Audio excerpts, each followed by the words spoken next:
이 세상에 단 한 사람, 그 누구도 모방할 수 없고 흉내낼 수 없는 이 세상에 단 한 사람만이 가능한 그런 일을 하시는 분을 소개하겠습니다.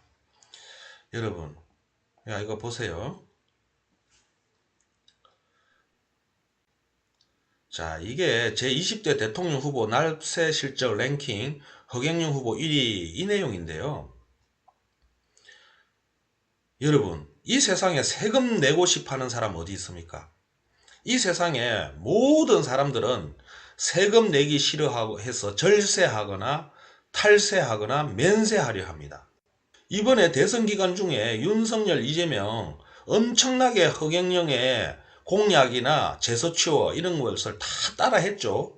그런데 세금 내는 거 못 따라했습니다.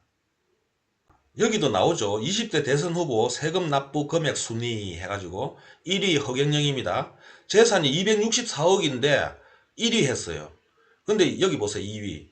안철수는 재산이 1979억인데 최고 많은데 세금은 이제 19억 5천만 원으로 허경영보다 적게 냈습니다.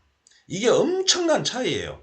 실질적으로 이렇게 비율을 따져봤을 때 한 7배, 8배 차이. 그리고 또 하나 알아야 되는 거는 언론이라는 게 뭡니까? 이거는 공적 자금이 많이 투입이 되는 게 언론입니다. 한마디로 국민들의 세금을 가지고 운영되는 게 언론이라고 보시면 됩니다.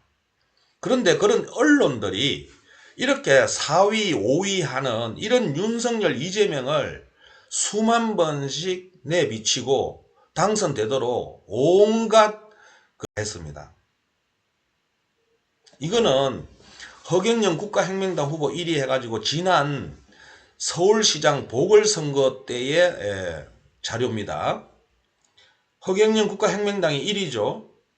2위가 박영선 더불어민주당, 4위가 오세훈 국민의힘당입니다.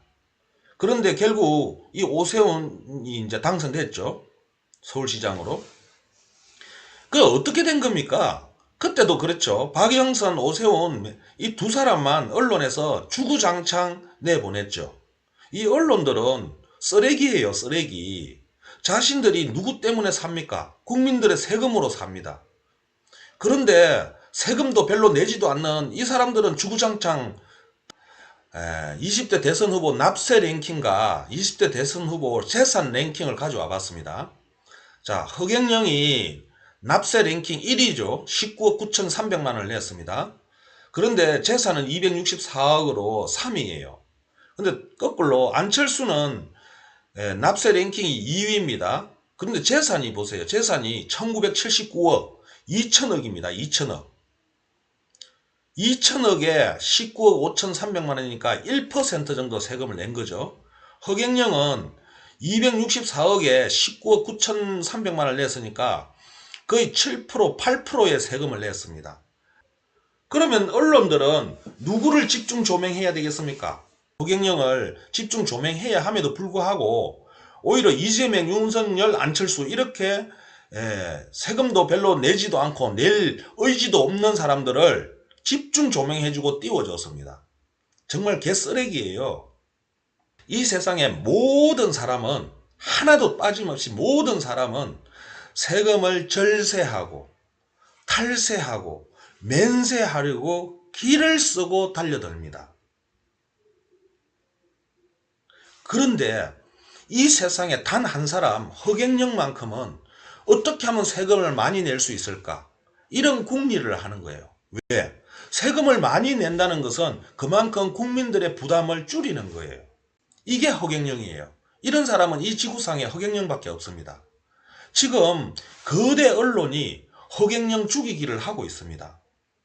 그리고 거대 기득권 세력이 허경영 죽이기를 하고 있습니다.